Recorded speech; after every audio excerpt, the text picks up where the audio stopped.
If you've ever wondered where your iPhone or iPad backup files are stored on your computer, you're in the right place. Today I'm going to show you how to locate these backup files on both Windows and Mac computers. Let's dive in.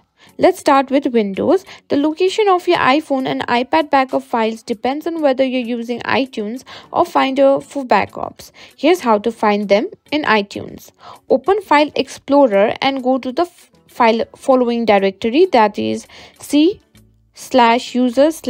username /app data/roaming-apple computer/mobile sync/backup in File Explorer.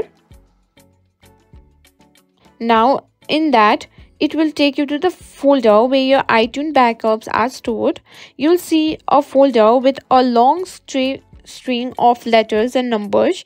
Each folder represents a different backup. You can copy these folders to another location if needed. Now let's find your iPhone and iPad backup files on a Mac. If you're using macOS Catalina or later, you'll use Finder. But if you're on an older macOS version, you'll use iTunes. Here's how to locate them using Finder. Open Finder and click on Go in the menu. Then select Go to Folder from the drop-down menu. In the pop-up window, type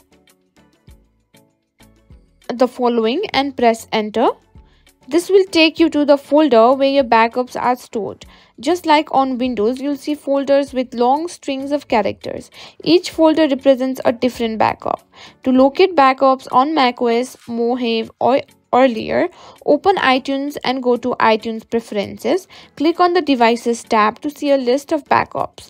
To find the backup location, you'll still follow the same path in the Finder.